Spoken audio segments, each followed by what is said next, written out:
a Timóteo, o capítulo 2, o versículo 1.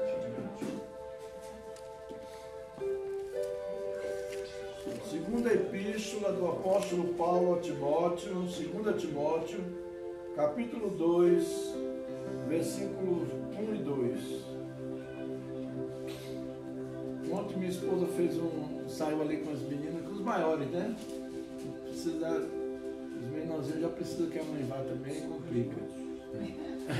A mãe está trabalhando, né? A mãe está trabalhando, ela não pode.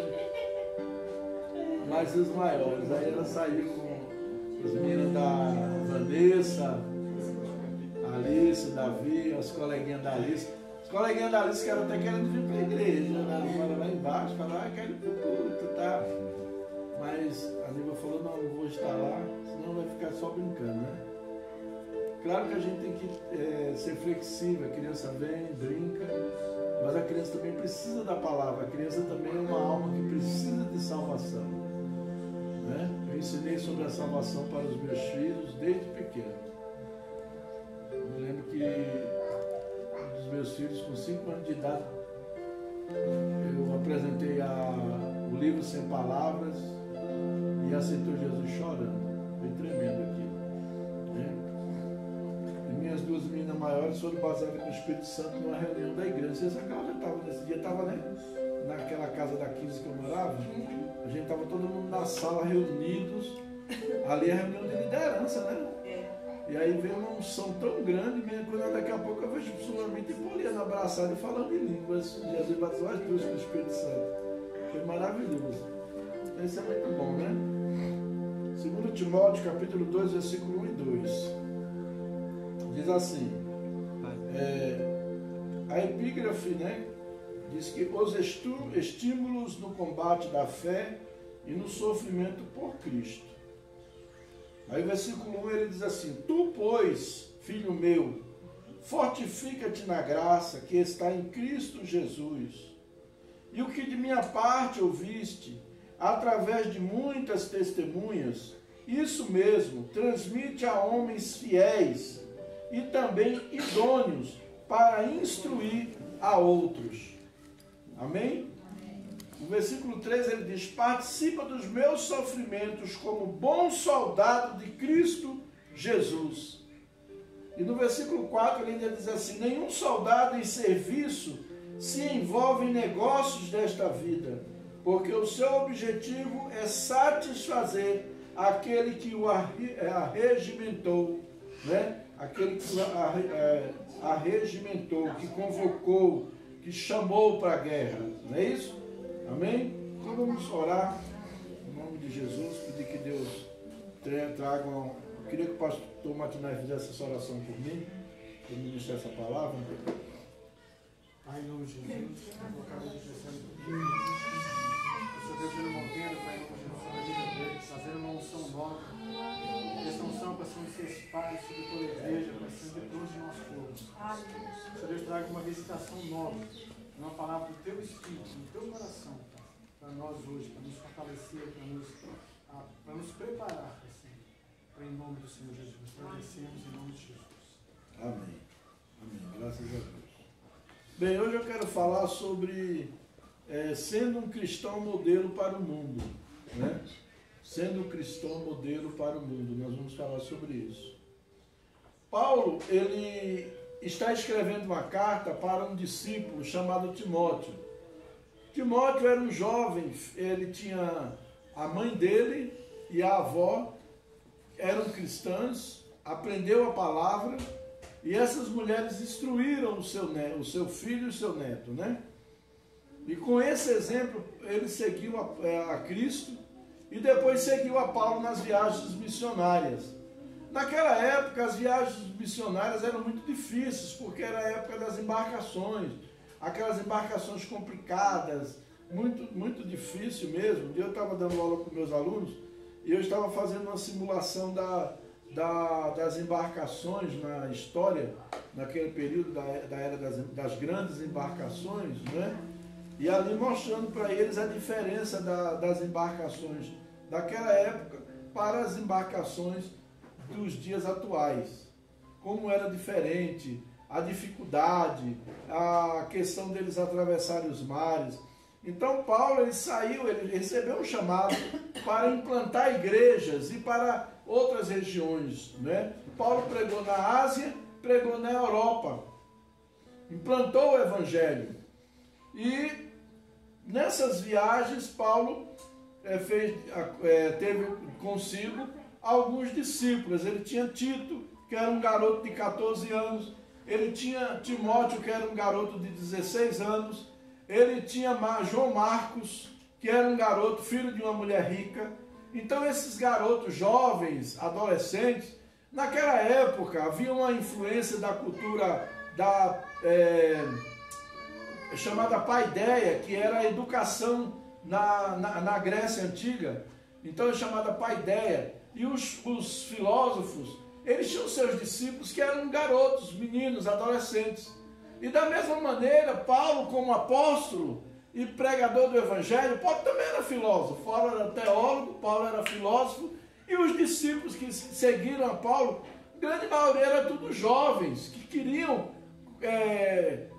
fazer a obra de Deus. E ali Timóteo era muito novo.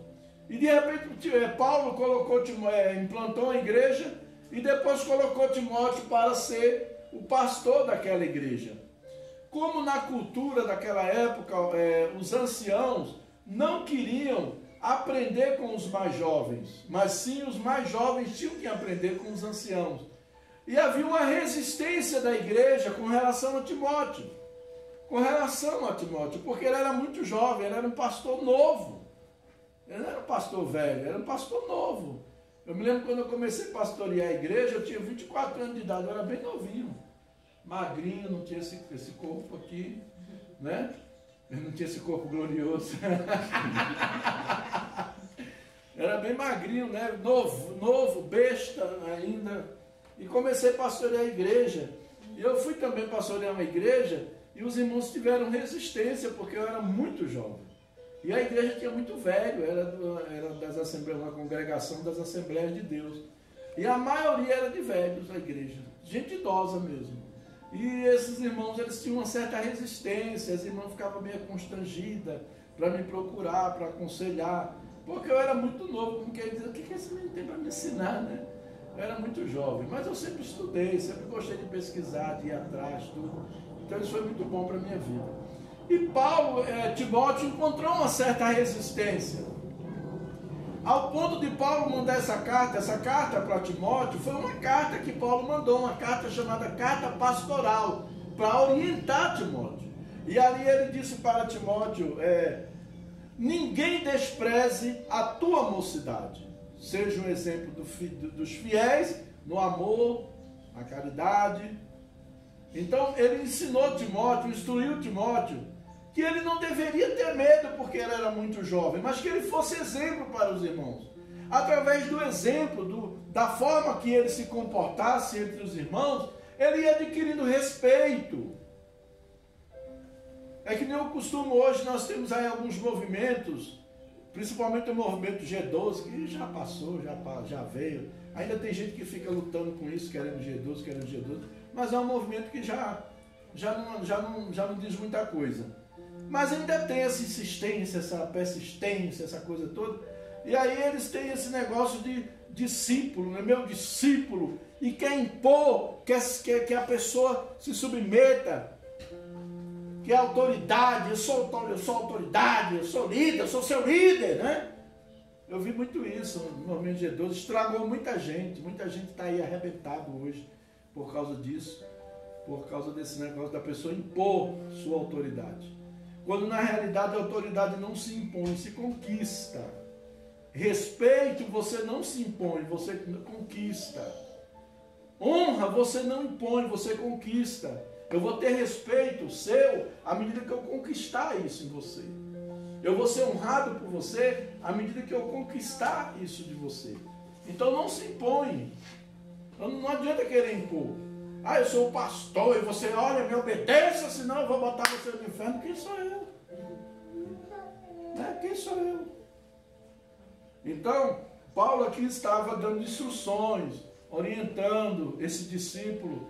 esse pastor jovem, como deveria pastorear a igreja.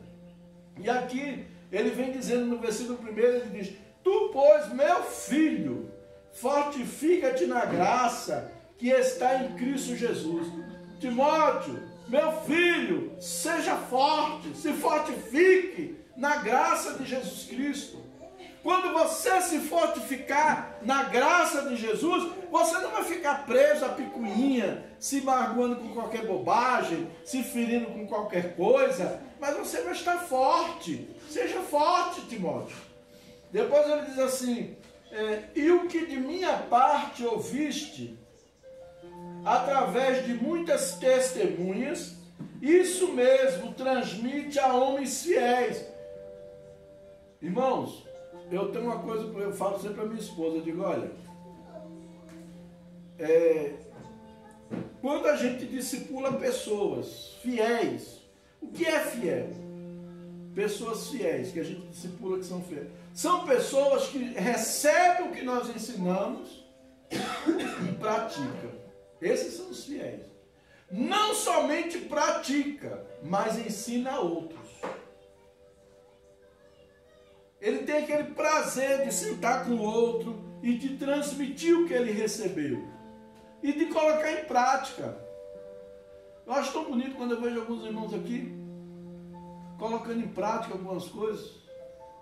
Terça-feira nós demos um estudo falando sobre o sacrifício de louvor, não foi, Giovanni? E eu estava falando, olha, o louvor, a oração a Deus é um sacrifício de louvor também. Às vezes eu não estou com vontade, às vezes eu estou. Você pensa que eu sou pastor, eu sou super-homem, eu não tenho problema, eu não me aborreço, eu não fico triste, eu não fico cansado. Fico triste, fico cansado, me aborreço. Tem dia que eu não queria nem vir para o culto. Você está entendendo? Eu sou ser humano também, igual você. Eu não vou aqui me posar de super-homem. Não, eu não sou super-homem.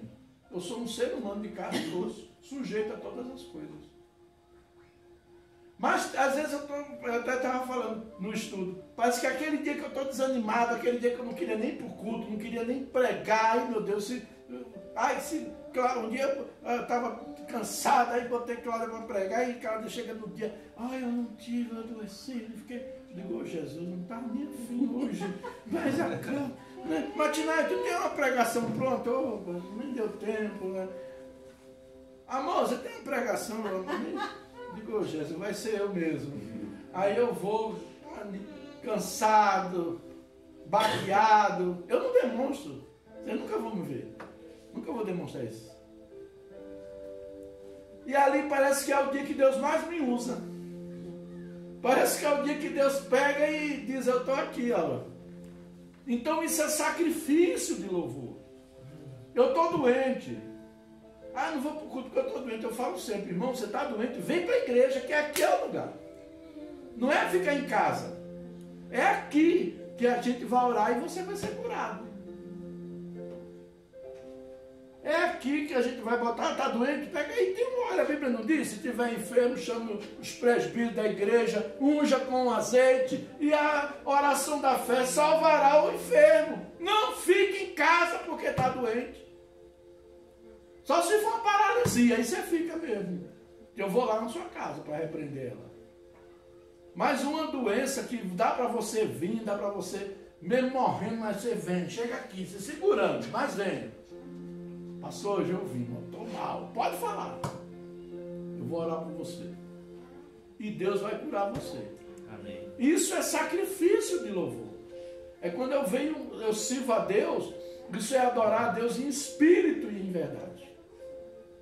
Eu me lembro uma vez, o Bruno e a Elaine tinham um menininho, eles têm um menino, Benjamin.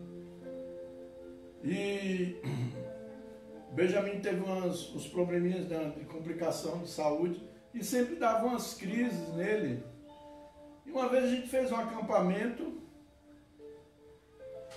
a gente fez uma programação, Benjamin adoeceu. Aí a Elaine falou para mim, pastor, a gente faz toda a programação que faz, eu quero ir, eu quero até ir, mas o beijo dá febre. Aí quando foi um dia a gente fez um retiro e tudo. lá em Luziana, aquele que a gente foi lá na coisa, né? Aí ela me liga para mim de manhã cedo. Pastor, não vai dar pra gente não, o Beija tá doente. Eu digo, pega o Beija, bota no carro, repreende essa enfermidade, traga ele aqui que eu vou orar por ele e ele vai ser curado. Eles obedeceram, foram, levaram o Beija pro retiro, oramos pelo Beija, o Beija ficou sarado, até tomar banho de piscina tomou. Não foi? E ficou bom. Às vezes o diabo bota uma resistência, uma febre que o menino tem, uma febre que você tem, uma dor que você está sentindo, é uma resistência, é um ataque de Satanás para você não ir cultuar Deus. E você se entrega. Era o dia da tua bênção. Era o dia da tua bênção e você perdeu. Era o dia da tua bênção. Então, fique no lugar da bênção. Não saia do lugar da bênção. Fala para a pessoa do seu lado, não saia do lugar da bênção. Não saia do lugar da bênção. Não saia. Por nada. Viu? Porque Deus tem bênção para você. Mas vamos seguir adelante. Baseado nesse conceito que Paulo diz aqui, ó, o que de minha parte ouviste através de muitas testemunhas, isso mesmo transmite a homens fiéis, que é o que eu falei para vocês, o que é fiel, quem é fiel. E também idôneos. Tem gente que a gente vive na igreja anos e anos só aprendendo e não ensina nada para ninguém para Jesus, não ensina, não discipula, mas está ali na igreja. Porque ainda não atingiu a maturidade, não atingiu ainda. Tempo de crente não é maturidade. Eu tenho 20 anos de crente. Não significa nada. Conheço gente que nasceu dentro da igreja, quando você vai ensinar coisas básicas do evangelho, a pessoa diz, eu não sabia disso. Eu digo, pois é. Isso é o evangelho. Isso é o evangelho. Entendeu? Então, tempo de crente não significa nada. Maturidade é quando eu aprendo e pratico. Aprendo e coloco em prática. Aprendo e coloco em prática. Aí é maturidade. Aí é crescimento. Vai trazer crescimento. Amém? Quando é que você vai falar um idioma? Se você vai estudar ele e você colocar em prática. Se você não colocar em prática, você não aprende nunca o idioma. Vai levar bomba na prova. Né? Então, como é que nós somos um modelo? Ele diz que nós devemos ser o quê? Nós devemos aqui, o que de mim ouviste, transmite a homens fiéis. Então significa o quê? Eu vou transmitir, eu vou ser um modelo de reprodução. Eu vou reproduzir o evangelho em outras pessoas. E aquelas pessoas vão reproduzir o evangelho em outras pessoas. Mas para isso é preciso que eu seja um influenciador, não influenciado. Tem crente que ele se começa a andar com pessoas que não são crentes, daqui a pouco ele está viciado. Ele vai beber, ele vai fumar maconha, ele vai fazer tudo o que a pessoa faz. Para ser descolado. Para ser uma pessoa descolada. Eu não preciso fazer isso para ser descolado. Eu tenho que manter minha fé. Eu tenho que influenciar, eu tenho que impor. Eu tenho que me impor. Então, se eu não influenciar, eu vou ser influenciado. Saiba disso. Se você é um cristão que não consegue influenciar as pessoas, você vai ser influenciado por elas. Se você não consegue influenciar o mundo vai te influenciar e vai te arrastar. E agora, pastor? Estou lascado. Tá não. Tem solução para você. Tem solução para você. Amém? Vamos lá. Como é que eu vou poder ser esse cristão modelo? Essa pessoa modelo. Em primeiro lugar, eu vou ser um modelo. Eu vou ser um modelo de renúncia. Através da renúncia. Lucas capítulo 14, o Evangelho segundo Lucas, capítulo 14, o versículo 25 ao 27. Lucas 14, do 25 ao 27. ele diz assim, ó, Lucas: grandes multidões o acompanhavam, e ele, voltando-se, lhes disse: se alguém vem a mim e não aborrece a seu pai e mãe e mulher e filhos e irmãos e irmãs e ainda a sua própria vida, não pode ser meu discípulo. E qualquer que não tomar a sua cruz e vier após mim, não pode ser meu discípulo. Aborrecer pai, mãe, mulher, filho, não é que eu vou odiar. Não é que agora eu não falo mais com minha mãe, com meu pai, porque agora eu sou crente. Não, não é isso. É eu não entrar nos conceitos deles. Eu não entrar no padrão deles. Eu não me deixar influenciar por eles. Eu influenciá-los, não eles me influenciar. A palavra de Deus diz no Salmo 1, diz assim, no Salmo 1: bem-aventurado é o varão que não se assenta na roda dos escarnecedores.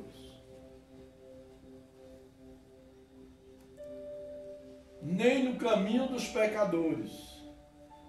O que é? Agora pronto, estou frito, eu não posso falar com quem não é crente então. Não, não é isso. Mas, se eu estou uma pessoa que está ali, escarnecendo do Evangelho, zombando do Evangelho, debochando do Evangelho, e eu estou junto com ela, eu estou sendo escarnecedor. Eu estou na roda dos escarnecedores. Então eu tenho que sair fora daquele meio. Esse meio não me pertence. Uma vez eu estava com uns amigos assim, em um determinado local de trabalho, começando a brincar, eles começaram a debochar de Deus. Eu falei, ó, até aqui acabou. Até aqui foi nossa brincadeira. Eu estou fora, tchau, estou indo.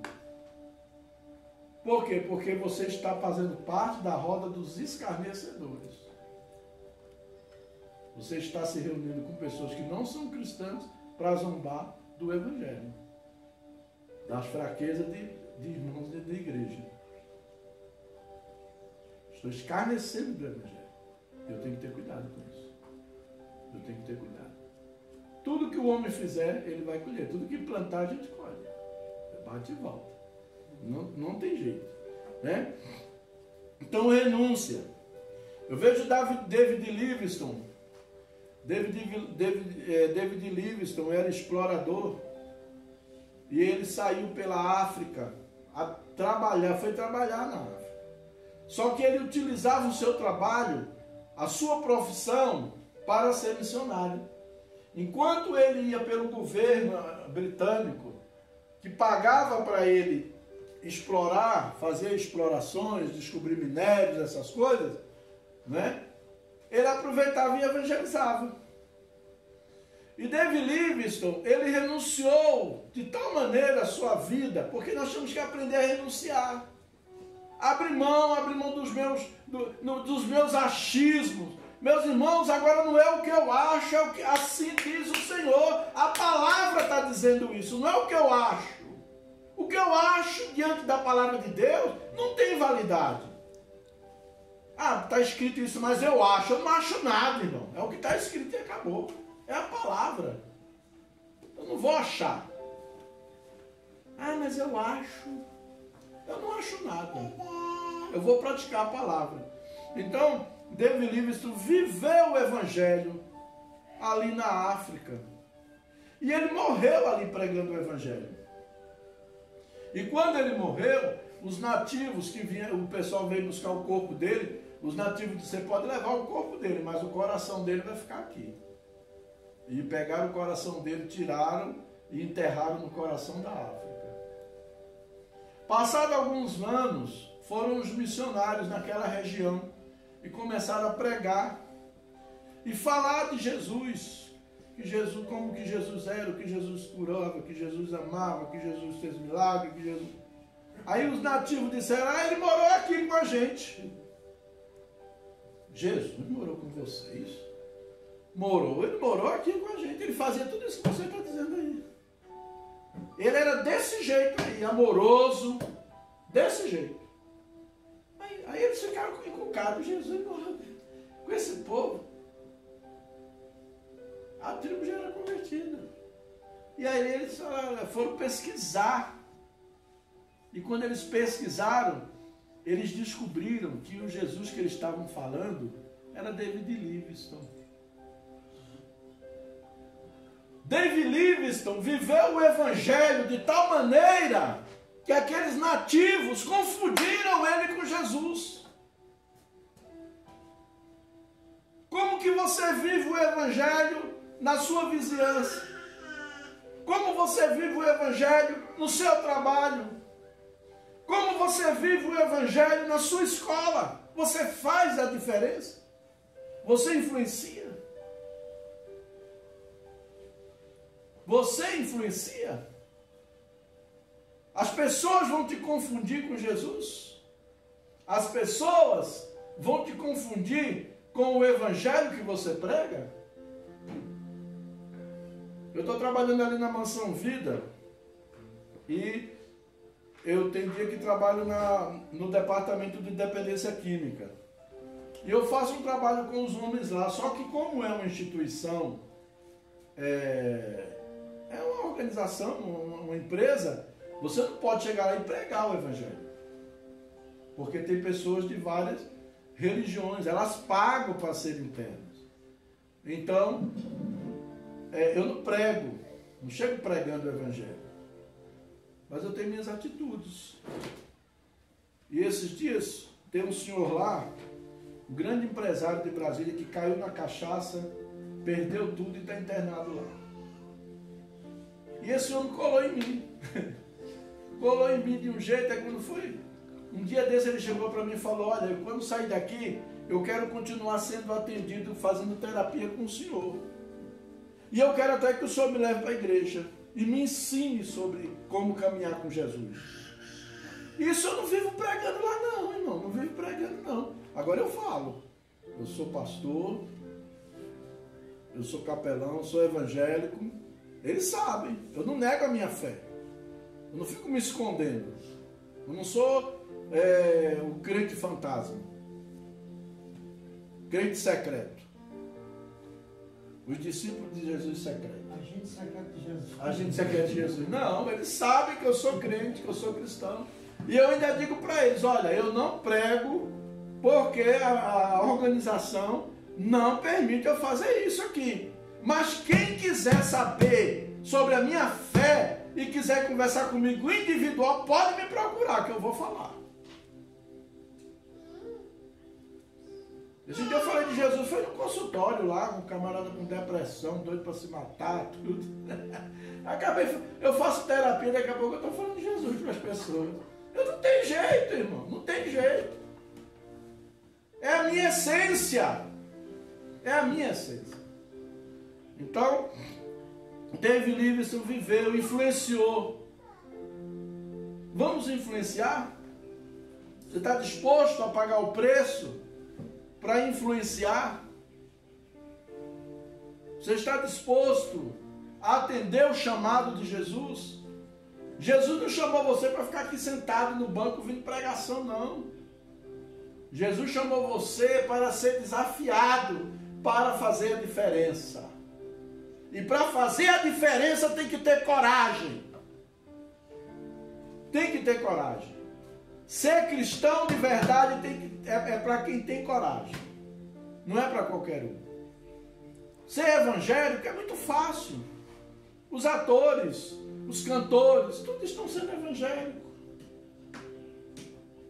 Porque é fácil. Às vezes não está mais fazendo sucesso na mídia. Aí vai ser evangélico, é para fazer sucesso no meio evangélico, gospel. Me lembro daquela cantora, como é? Gretchen.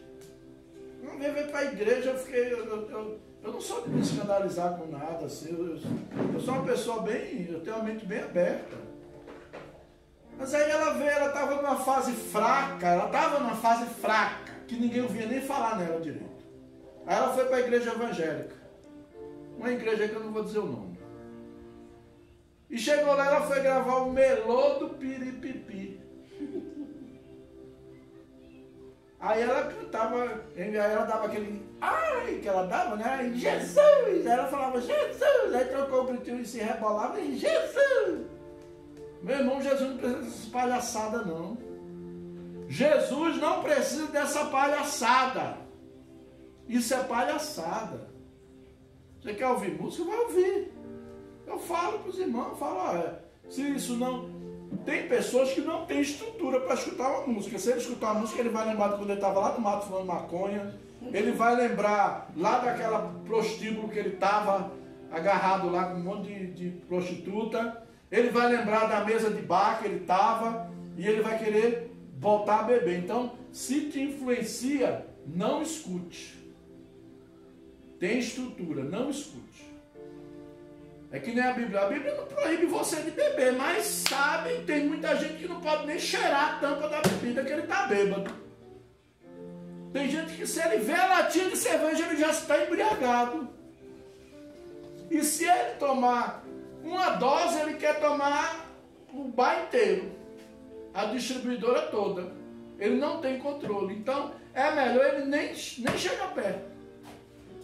Isso chama-se domínio próprio, autocontrole. Isso é renúncia. Eu vou renunciar por amor a Cristo. Eu gosto de um baseado, mas eu vou renunciar por amor a Cristo. Eu gosto de encher a cara, de ficar bêbado mesmo, de dar show. Mas eu vou renunciar por amor a Jesus. Por amor a Jesus. Não é com medo de ir para o inferno.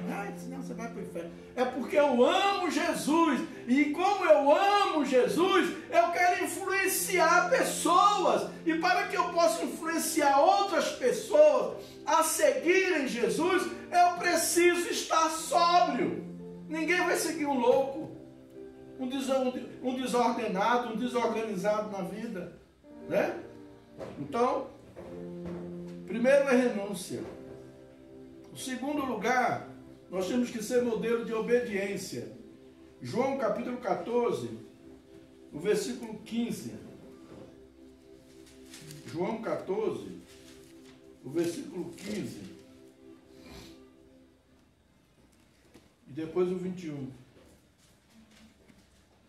Ele diz assim: se me amais, guardareis os meus mandamentos. E o 21 diz assim: aquele que tem os meus mandamentos e os guarda, esse é o que me ama. E aquele que me ama será amado por meu Pai. E eu também o amarei e me manifestarei a ele. Você sabe o que significa? Eu ficava encucado, eu dizia: Deus, o que significa eu me manifestarei a ele? De que maneira? E eu ficava encucado, eu perguntei muito isso para Deus. E um dia Deus me deu a resposta. Sabe como é que Deus se manifesta? Respondendo a tua oração. Você ama Jesus. E como prova desse amor, você obedece a Jesus. Quando você ama Jesus e obedece a Jesus, imediatamente você ora e a sua oração é atendida. Deus responde a tua oração. Porque você ama Jesus, porque você é obediente a Jesus. Preste bem atenção. Deus só tem compromisso com quem tem compromisso com Ele. Deus não tem compromisso com crente, porque a Bíblia diz que crente até o diabo é, que ele crê tanto que estremece. Está na Bíblia. Eu sou evangélico, da igreja Vida para as Nações, aí enche o peito. Não quer dizer nada isso. Sou da Assembleia de Deus, Ministério de Madureira. Não quer dizer nada isso. Eu sou da Igreja Batista, da Convenção Batista, não quer dizer nada. Sou da Igreja Presbiteriana do Brasil, a igreja das igrejas mais antigas do Brasil. Também não quer dizer nada. Não diz nada a teu respeito. A diferença, o que vai fazer a diferença é você obedecer. É compromisso. É você ter compromisso com Cristo. Eu li um livro uma vez de Charles Studi, um missionário. Charles Studi, o homem que obedecia. E Charles era noivo. E de repente ele recebeu uma herança. Ele estava para casar. Ele chamou sua noiva e falou, olha, você vai casar comigo. Então, eu tenho uma herança. Eu recebi uma herança. Então, eu quero dizer para você, a minha parte, eu dividi a herança em duas partes. Dividi ao meio. Como você vai ser minha esposa, você também tem direito. A minha parte, eu decidi entregar para a obra missionária. Agora, a sua parte, eu vou te entregar e você faz dela o que quiser. Ela olhou para ele e disse, Charles, o que foi que Jesus falou para o moço rico? Vai, vende tudo que tem, dá aos pobres, depois vem e segue-me. Charles, dê a minha parte para missões também. Eu não quero entrar no nosso casamento em desobediência a Cristo. O Conde von Zinzendorf, ele uma vez disse assim, nenhum sacrifício é demais em prol do que Jesus fez por mim na cruz do Calvário. Não existe sacrifício maior do que o de Jesus. Jesus derramou o sangue dele na cruz, por mim e por você. Qualquer sacrifício que eu faça não compara ao sacrifício de Jesus. Não vamos essa pessoa, não, ela é insuportável. É um sacrifício, irmão. É um sacrifício. Amém? E esse é o Evangelho de Jesus. Obediência. Está disposto a seguir a Jesus? É andar em obediência. Não adianta eu chegar aqui e dizer para você, você vai ficar rico amanhã, olha, você traz aqui R$1.000, que amanhã vai ter uma Hilux na sua porta. Não vai ter não, irmão. Eu roubei você, se eu falar isso. Não vai ter não. Você quer dar os R$1.000? Você dá. Pode dar, é bem-vindo, em nome de Jesus. Mas não vai ter não. Não vai ter. É obediência. Eu vou ofertar para missões por obediência. Eu vou dizimar por obediência à palavra de Deus. Eu vou praticar a palavra por obediência. Achei tão legal. O Jeová chegou aqui hoje abatido, meio para baixo, meio murcho. E aí, Jeová? Pastor, eu estou meio adoentado, eu e a amiga. Mas eu lembrei do estudo que o senhor deu terça-feira sobre o sacrifício. E o senhor falou, mesmo doente, você vem para a igreja. E eu vim para a igreja, mesmo doente. E ela foi para a igreja dela também, mesmo doente. Aí ele chegou aqui, limpou o chão, arrumou cadeira. E está aí. Tá legal, pô. Tá melhor. E vai ficar melhor. Você vai ver, vai ficar melhor. Amém? Obediência. Então, significa o quê? Que aprendeu e já colocou em prática o que aprendeu. Que bonitinho. Nossa, o pastor hoje deu um estudo tão lindo. Que maravilha.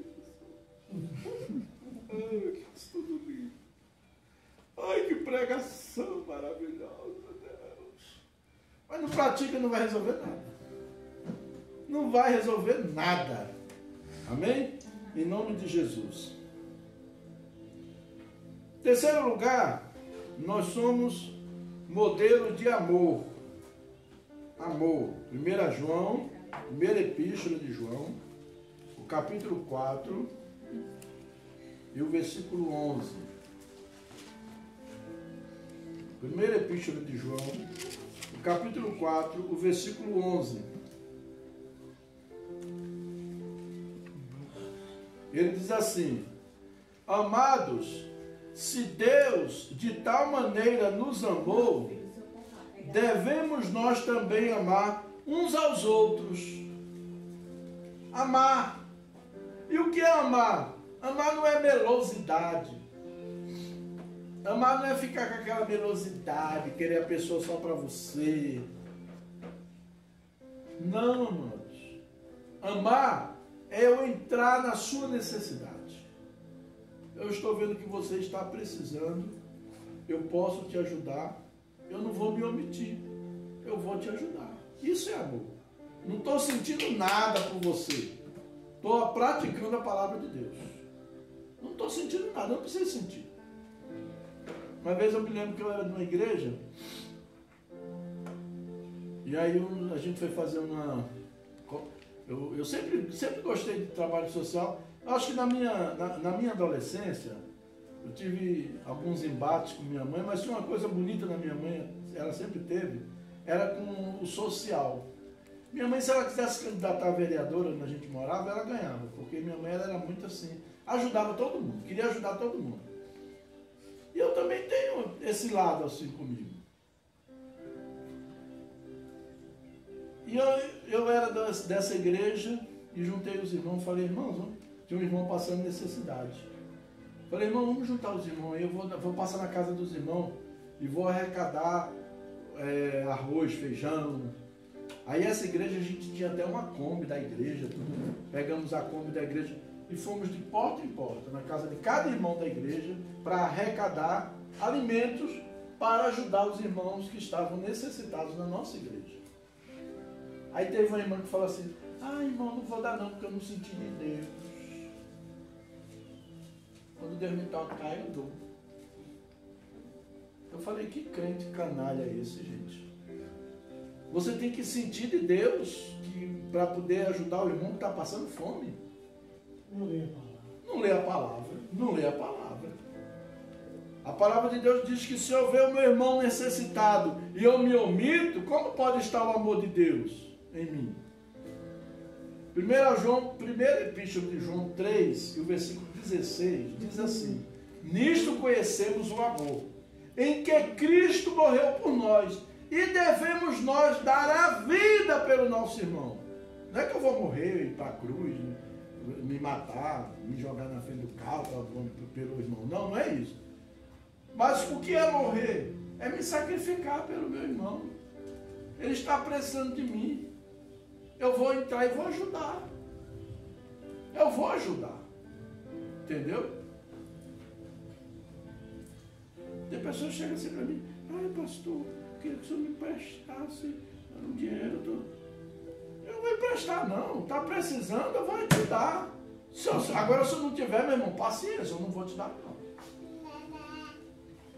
Eu não tiver, eu vou te dizer, olha, irmão, eu não tenho como eu te dar. Agora eu vou emprestar. Não é o que a palavra de Deus ensina. Meu irmão está precisando, eu tenho, vou emprestar.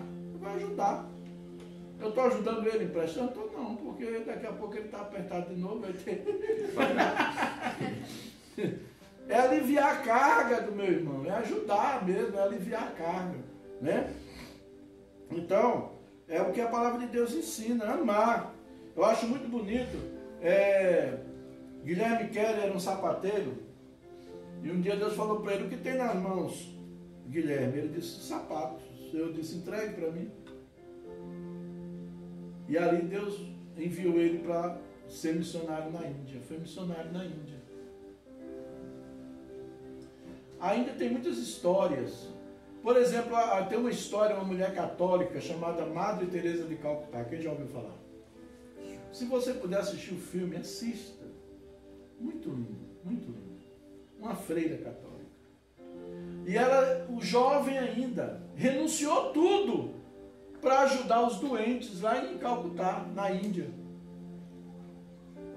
Tuberculosos, pessoas tuberculosas. No Brasil tem a irmã Dulce também, teve a irmã Dulce, né? Faleceu, até foi canonizada pelo Papa. A Igreja Católica gosta de botar todo mundo pro santo depois que morre. Mas tudo bem, é uma coisa deles. Mas é uma mulher que realmente foi exemplo, ajudou muita gente. Entrava em boca de fumo lá para quem queriam matar o cara, ela entrava lá para salvar a vida da pessoa, arriscando a vida dela. Isso é amor. Isso é você entregar a vida pelo irmão. É você muitas vezes se expor, muitas vezes você entrar em situação difícil. Isso é o amor que Jesus ensinou. Amar o próximo. Amar uns aos outros. Né? Não é melosidade, não é ficar com aquela coisa, aquela bobagem, né? Tem gente que faz aquelas panelinhas, aquelas panelinhas que ninguém pode entrar no meio, que já não é bem quisto. Isso aí não é amor, não. Isso aí é palhaçada, fofocalhada, né? E por último, nós devemos ser um modelo de multiplicação. João 15, versículo 1 e 2. Evangelho de João, capítulo 15, o versículo 1 e 2.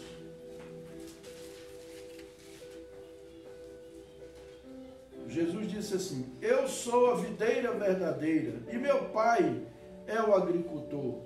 Todo ramo que estando em mim não der fruto, ele o corta, e todo que dá fruto limpa, para que produza mais fruto ainda. No versículo 8, ele diz assim: nisto é glorificado meu Pai, em que deis muito fruto, e assim vos tornareis meus discípulos. Jesus nos chamou para nós vivermos uma vida de renúncia, uma vida de santidade. Santidade, o que é santidade? Santidade significa ser separado para Deus. Não é que agora eu vou ficar, eu não vou mais no aniversário, eu não vou mais no batizado, eu não vou... Não, não é isso não. Eu vou, mas eu vou fazer a diferença lá. A Bíblia diz que nós somos o quê? Luz e sal. Jesus falou que nós somos a luz do mundo. E que nós somos sal da terra. Não foi? Então nós temos que estar lá mesmo. A luz tem que estar no meio das trevas para clarear. E a pessoa dizer, poxa, essa menina Vanessa, ela tem uma coisa diferente. Eu não sei o que é, mas tem alguma coisa diferente nela. A pessoa está lá, maior bagunça, maior fuzuleiro, está lá andando no meio.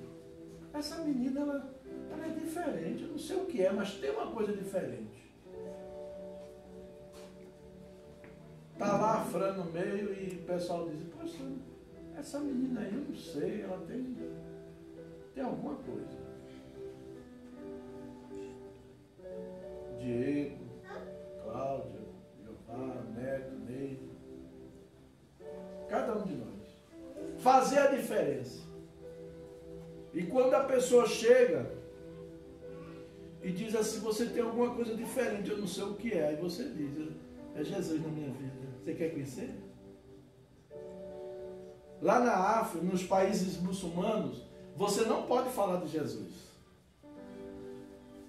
O missionário, para pregar, falar de Jesus no meio do mundo muçulmano, nos países muçulmanos, ele tem que se juntar com um muçulmano. No Ramadã ele vai junto. Ele vai viver o evangelho, não vai pregar com palavras, ele vai pregar com a vida. E o muçulmano, ele tem uma coisa, eles têm uma coisa muito séria, a palavra deles vale. E ele chega e fala assim para a pessoa, olha, você tem alguma coisa diferente que eu não sei o que é. Você não é uma pessoa comum. Você tem alguma coisa, aí você diz assim, você quer saber o meu segredo? Quero. Você vai guardar para você? Vou. Aí você conta. É porque eu tenho Cristo na minha vida. E muitos muçulmanos se convertem assim. Quando eles não matam o missionário, eles se convertem. Eles se convertem. É só você pegar para aquele se for dentro do mar. Eu tinha um missionário que foi para trabalhar no meio de Israel, era missionário, e aí ele viveu o evangelho no meio do povo, ganhou muita gente para Cristo. Aí um dia ele ficou desempregado lá, foi arrumar um emprego, preencheu um currículo e botou qual a religião, ele botou cristã. No outro dia ele recebeu uma cartinha, 24 horas para abandonar o país. Se não sair do país, a gente vai prender você. A gente vai prender você. Então, irmãos, os missionários têm que orar por eles, que eles passam muita batalha lá fora. Não é fácil, né? Mas nós somos chamados para multiplicar.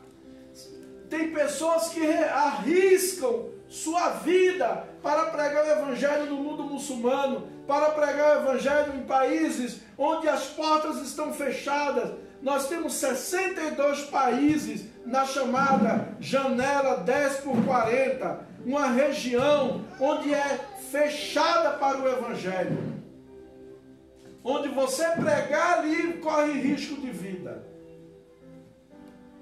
São o povo mais pobres do mundo, pobre financeiramente, e pobres espiritualmente não têm o Evangelho para eles. Poucos missionários. E nós estamos aqui, meus irmãos. Deus levanta missionário para ir para esses lugares pregar o Evangelho. A pessoa corre risco de vida. E aqui nós temos liberdade para pregar o Evangelho e nós não pregamos. Não sabemos nem como convidar uma pessoa para vir no culto.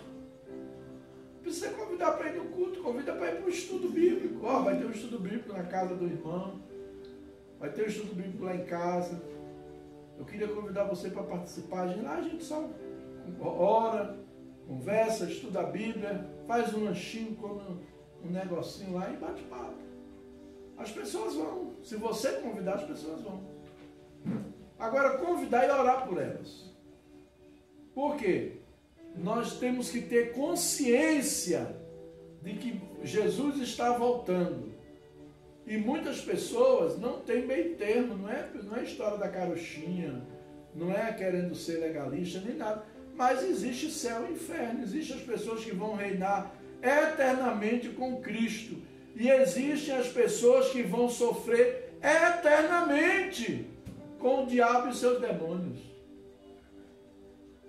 E nós temos que falar de Jesus para elas. Por quê? À medida que elas andarem com Cristo, à medida que elas receberem a Cristo, elas serão livres desse juízo eterno que vai vir sobre a terra. Da condenação eterna. Elas estão livres. Não fique pensando que aquela pessoa que está do seu lado ali, fulano, tão legal. Se importe com a alma dela. Se importe com a alma daquela pessoa. Às vezes a pessoa vê, eu ajudo aqui, ajudando ali, vou estar... Eu não estou querendo puxar saco de ninguém, não. Mas eu estou querendo ver você ser livre da condenação eterna. Eu, quando prego o Evangelho, eu prego com essa consciência. É mais um que eu tirei das mãos de Satanás. É mais um. Cada um que eu ganhei para Jesus, é mais um que eu tirei das mãos do diabo, das garras do diabo, da condenação eterna. É mais um.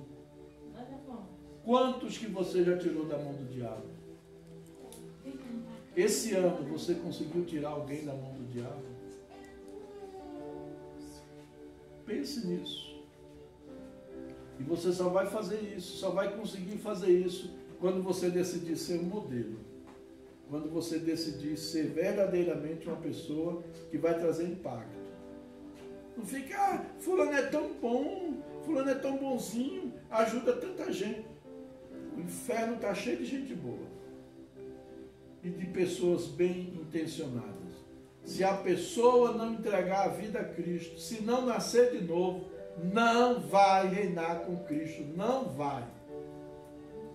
Pode ser a pessoa mais religiosa do mundo, pode ser a pessoa mais bondosa do mundo, mas se ela não nascer de novo, ela não vai reinar com Cristo. Foi o que Jesus disse para Nicodemos.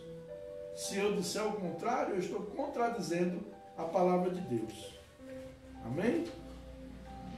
Então nós precisamos o quê? Deus não chamou você nem a mim para ficarmos alheios, e sim para sermos modelos, para sermos cristãos. O que significa cristãos? Pequenos cristos.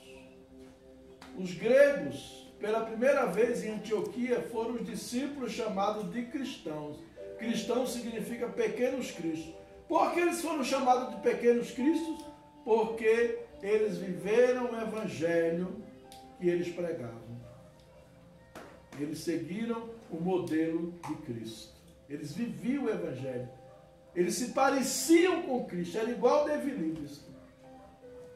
A mensagem que eles pregavam confundia. O Cristo que eles pregavam confundia as pessoas com a vida deles, com a prática de vida.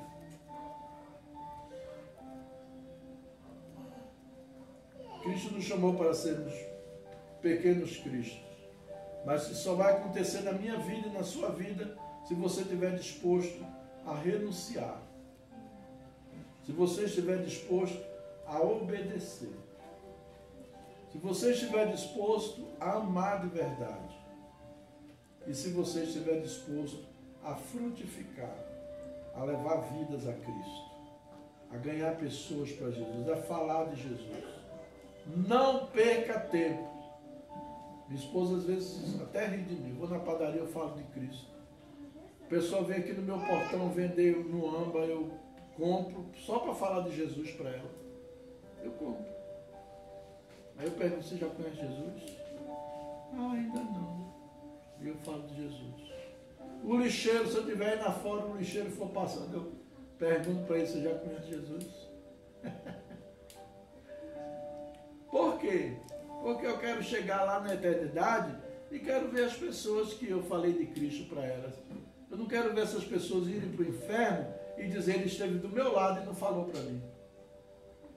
Esse cara aí estava do meu lado, coladinho comigo, ó, e nunca me falou da condenação eterna.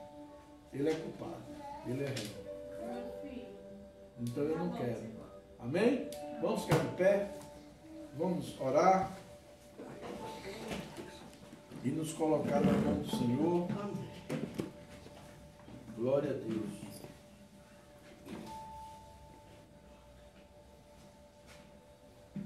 Vamos fazer uma oração pedindo ao Senhor força, porque não é fácil. Como eu falei no início, tem que ter coragem, tem que ser macho bastante e tem que ser mulher bastante para viver o Evangelho. Pai, em nome de Jesus, eu transmiti aqui a Tua palavra. E eu te peço, Deus, que esta palavra ela faça efeito para o qual ela foi enviada. E que haja mudança nas nossas vidas, que haja impacto, que haja transformação, e que nós sejamos verdadeiros modelos para que nós possamos, através disso, glorificar o Teu nome, Jesus. Abençoa cada um dos irmãos, que cada um possa, na Tua presença, colocar em prática a Tua palavra, em nome de Jesus. Em nome de Jesus. Amém. Tem alguém